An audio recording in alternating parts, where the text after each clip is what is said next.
J'espère que vous n'avez pas oublié votre enfant Jésus. Pas tout le monde, là. C'est bien. N'hésitez pas à le sortir, ne le laissez pas coincé dans votre sac, c'est terrible. Et à le regarder. À le regarder. Voilà, on est le 14 décembre, et dans 10 jours, ce sera Noël. Vous connaissez tous et toutes, bien sûr, l'histoire de Noël, qui n'est pas un conte de fées, qui nous est rapporté dans l'Écriture sainte, dans les évangélistes tout d'abord, Saint Matthieu, Saint Luc, et puis annoncé par les prophètes de l'Ancien Testament. Tous ces récits qui habitent nos cœurs, que nous connaissons presque par cœur, parce que c'est notre histoire. Et vous savez aussi que lors de ce premier Noël, à Bethléem, il n'y a pas eu de lumière électrique, de guirlandes lumineuses, de décoration dans cette nuit. Non, rien. Il n'y a pas eu de beaux chants de Noël qui ont retenti. Non. Et j'allais dire, tout le monde, presque tout le monde est passé à côté de l'événement qui pourtant concernait tout le monde. Personne ne peut dire « moi je ne suis pas concerné par Noël ». À part les petits, quelques enfants, les bergers, oui, beaucoup sont passés à côté de ce Noël, comme si de rien n'était. Quelle tristesse, quelle ingratitude, vous allez me dire quelle ignorance aussi, c'est vrai. Alors, nous ne devons pas, nous ne pouvons pas passer à côté de notre Noël. Rater notre Noël 2025. C'est vrai que beaucoup d'entre nous attendent ce moment avec impatience, peut-être parce que ça va être l'occasion aussi de se réunir en famille pour des moments de joie, de pause, de toutes nos activités. Il y en a d'autres aussi qui peuvent le redouter, avec la peur, l'angoisse de se retrouver seul. Alors, comment ne pas rater notre Noël cette année? Ça vaut le coup de se poser la question. Ce serait ballot. En ce jour, la liturgie met sous nos yeux, une fois de plus, le personnage de Jean. Jean le Baptiste, le plus grand des prophètes, le dernier des prophètes. Il est dans sa prison, arrêté, vous le savez, par Hérode Antipas. Il sera exécuté. Et il est un peu troublé. Il n'a pas de doute, mais il est troublé par la façon dont Jésus s'y prend pour annoncer la bonne nouvelle. Il sait bien que c'est le Messie. Vous vous souvenez, il l'a montré, il a même encouragé ses propres disciples à se mettre à la suite de Jésus. Voici l'agneau de Dieu, c'est lui. C'est lui qui enlève le péché du monde. Mais, la façon de faire de Jésus, discrète, silencieuse, le trouble, le questionne. Es-tu celui qui doit venir ou devons-nous en attendre un autre qui s'attendait peut-être à quelque chose de plus triomphal, de plus éclatant, de plus absolu, que sais-je? Et Jésus va répondre à sa question en citant le prophète Isaïe que nous venons d'entendre en première lecture. Regardez les œuvres du Messie. Il guérit tous les malades. Il fait bondir les boiteux, entendre les sourds et voir les aveugles. Seigneur, c'est un petit peu l'inverse d'Attila, vous savez. On racontait d'Attila que quand il passait, sur son passage, l'herbe ne repoussait pas.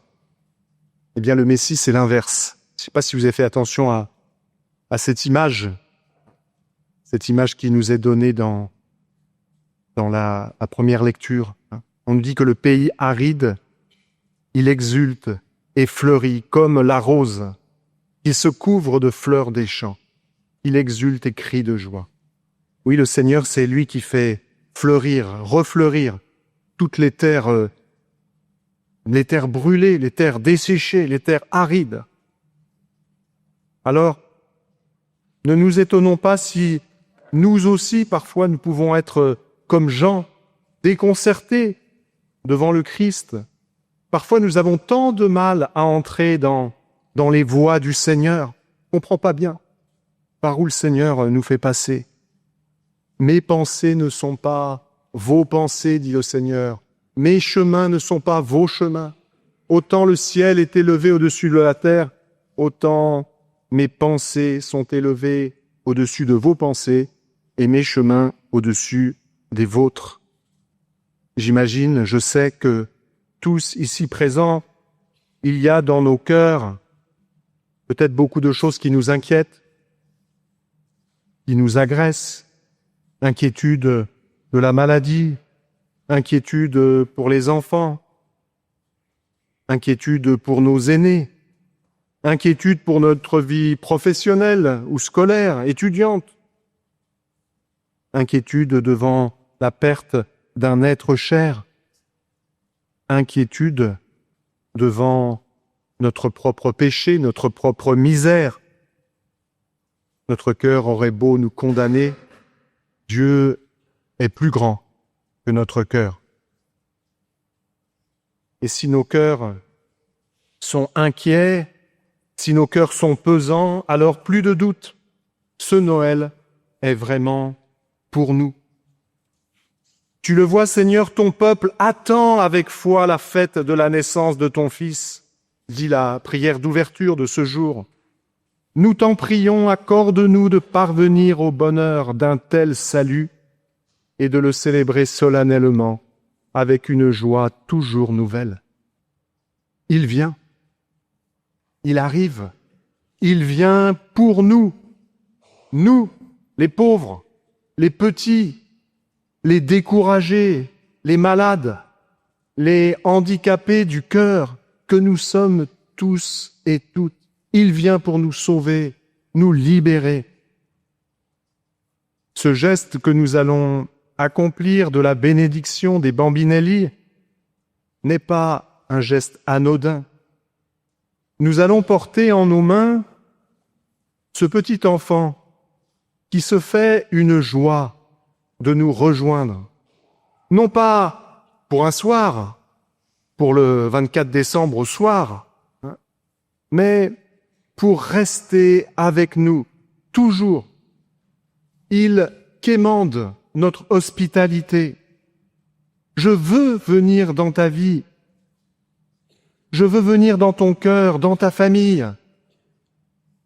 Si tu le veux bien, si tu acceptes de m'accueillir, en le portant dans vos mains dans quelques instants, vos mains ouvertes, vous l'accueillez, vous le recevez déjà en vous. Et puis vous vous mettez également en mesure de le donner aux autres. Vous ne le perdrez pas vous-même. Noël est pour les petits. Les grands ne peuvent pas comprendre. Donc, pour répondre à notre question, comment ne pas rater notre Noël 2025, eh bien, c'est sans doute en se faisant petit, en se faisant plus petit que ceux et celles dont les ménisques et les rotules leur permettent de se mettre à genoux. N'hésite pas à faire cette expérience. Mettons-nous à genoux, oui, devant nos crèches qui attendent le Sauveur. Mettons-nous à genoux, et si nous ne le pouvons avec notre corps, que ce soit avec nos cœurs. Mettons-nous à genoux devant le Christ que nous recevons à chaque messe dans le sacrement de l'Eucharistie. Mettons-nous à genoux pour nous préparer à recevoir le sacrement du pardon, sacrement libérateur s'il en est. Le bonheur est là. Mettons-nous à genoux également devant nos frères, en ne les oubliant pas à Noël, surtout les plus pauvres, les plus démunis, les plus fragiles.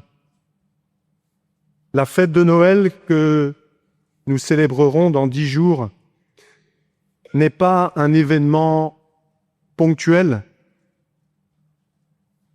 Nous ne sommes pas dans l'événementiel. Ce n'est pas une belle fête d'un jour. Noël n'est pas une parenthèse, comme le chantait malheureusement un chant pour enfants. Oh non, c'est bien plutôt une brèche où l'amour, donc la paix de Dieu, peut rejoindre nos pauvres cœurs pour les illuminer, les réchauffer et pour leur rendre la paix que nous recherchons tant. Amen.